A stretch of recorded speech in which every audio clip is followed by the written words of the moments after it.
What if I told you that some of the most powerful financial secrets in the world aren't new? That they weren't cooked up in some modern trading firm, but were actually carved into clay tablets thousands of years ago? Well, today, we're going back in time to ancient Babylon. This was a city that somehow bloomed out of a dry desert valley to become the wealthiest, most incredible city of its time. And we're going to uncover the timeless rules that built its legendary treasures. Okay, so let's set the scene. Picture Babylon. I'm talking towering walls, the famous hanging gardens, streets just overflowing with merchants and gold.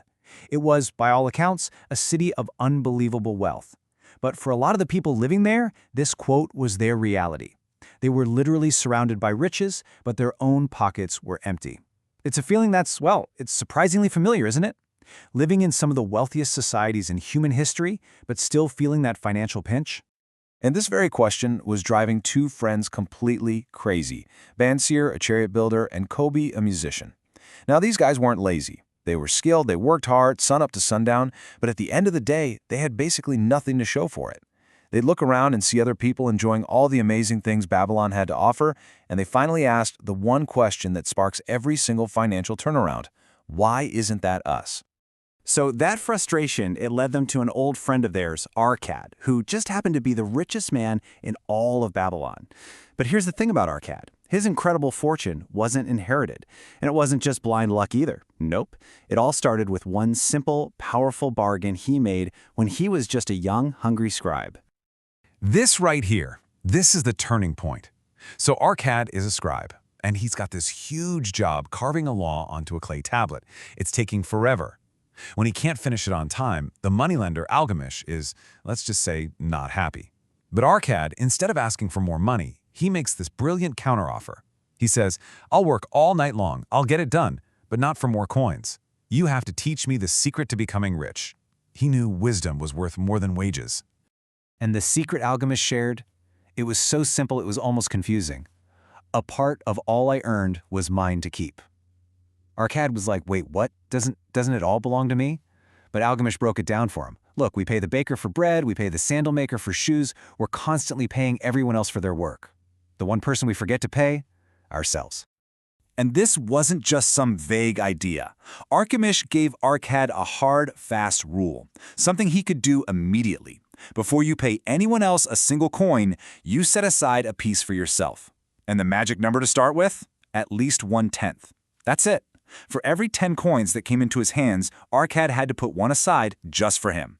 This one little habit, this was the seed that his entire fortune was going to grow from. So, how in the world did that one simple rule build Arcad's massive fortune? Well, it wasn't just about hoarding coins in a bag.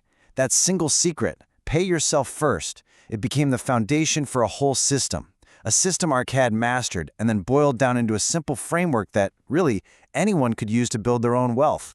He basically broke it down into 3 simple rules. First, you pay yourself. That's how you create the initial pot of wealth. Then, you make that money your slave. That's how you grow it, turning it into a little army of earners. And finally, you have to increase your ability to earn because that's how you sustain the whole thing.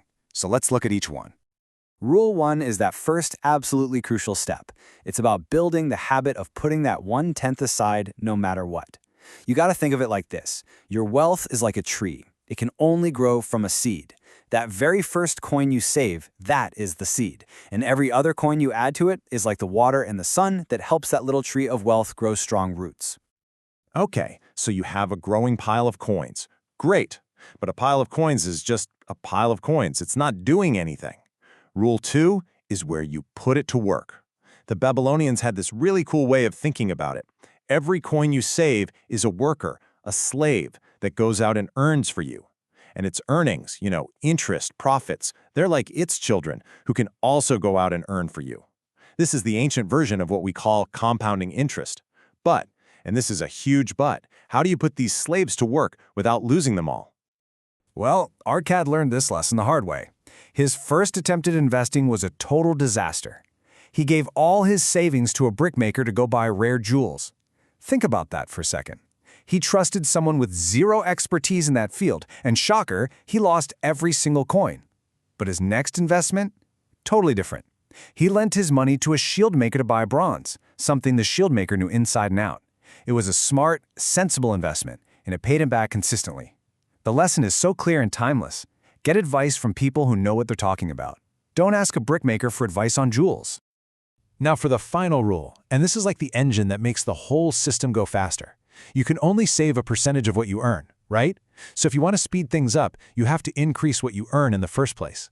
That means you got to invest in yourself. Arcad didn't just stay a so-so scribe. He worked at it until he was the best and the fastest, and his income shot up. The more you learn, the better your skills get, the more valuable you become, and the more you have to save and invest.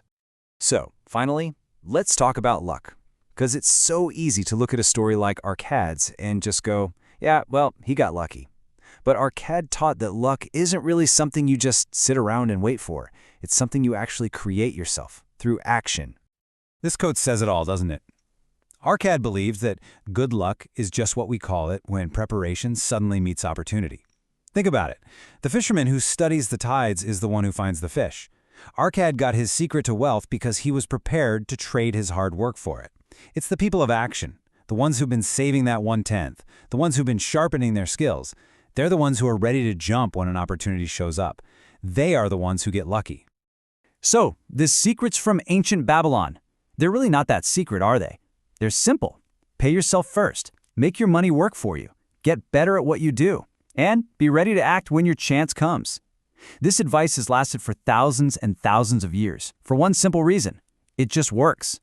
So the real question isn't what Arcad did back then. It's what are you going to do now? What's the one thing you can do today to start preparing for your next opportunity?